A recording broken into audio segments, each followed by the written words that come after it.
Hi hello guys, இந்த வீடியோவில் யாரை பற்றி பார்க்க போகிறோம் அப்படின்னு சொல்லி பார்த்தீங்கன்னா, விஷ்ணு பாடியிருக்கக்கூடிய பாட்டு ப்ளஸ் பர்ஃபார்மன்ஸ். இவர் யாருன்னு தெரியுமா அப்படின்ற ஒரு விஷயம்லாம் பின்னாடி நடந்துருக்குங்க.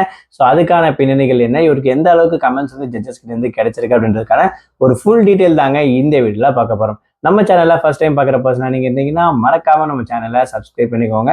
அப்போ தான் நான் அடுத்தடுத்து போகிற வீடியோக்கான நோட்டிஃபிகேஷன்ஸ் அண்ட் பாப்அப்ஸ் வந்து உங்களுக்கு கண்டினியூஸாக கிடைச்சிக்கிட்டே இருக்கும். அது மட்டும் இல்லாமல் இந்த வீடியோ பற்றி உங்களுக்கான கருத்துக்கள் ஏதாச்சும் இருந்துச்சுன்னா தாராளமாக நீங்கள் கமெண்ட் பாக்ஸ்லையும் மென்ஷன் பண்ணலாங்க. ஸோ ரீசெண்டாக ஜீ தமிழில் நடந்திருக்கக்கூடிய one of the reality singing competition show அப்படின்னு சொல்லணும்னா சரிகமபா லிட்டில் சாம்பியன் சீசன் 5 ஜூனியருக்கான சிங்கிங் காம்படிஷன் லெவல் ரொம்பவே சூப்பராக நடந்துட்டு இருக்கு. ஒவ்வொரு வாரமும் புது புது ரவுண்ட் வந்து பார்த்தீங்கன்னா கலக்கிட்டு வந்துட்டு இருக்காங்க. அந்த வகையில் லாஸ்ட் வீக் வந்து பார்த்தீங்கன்னா ராக் அண்ட் ரோல் அப்படின்னு சொல்லக்கூடிய இந்த ஒரு ரவுண்ட், அதாவது 60s 70s இருக்கக்கூடிய கிளாசிக்கல் சாங்ஸ் எல்லாமே பசங்க ரொம்பவே சூப்பராக பாடிட்டு இருந்திருக்காங்க.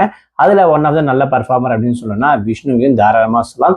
இவர் வந்து பார்த்தீங்கன்னா எம்ஜிஆர் சார் படத்துல இருந்து என்னை தெரியுமா நான் சிரிப்பு பழகும் அப்படின்னு சொல்லக்கூடிய இந்த ஒரு பாடல் வந்து பாடி ரொம்பவே அசைத்திருப்பாரு. அது மட்டும் இல்லாமல் இவருக்கு வந்து பார்த்தீங்கன்னா ஒரு குட் கமெண்ட்ஸும் கிடைச்சிச்சு அப்படின்னு கூட சொல்லலாம்.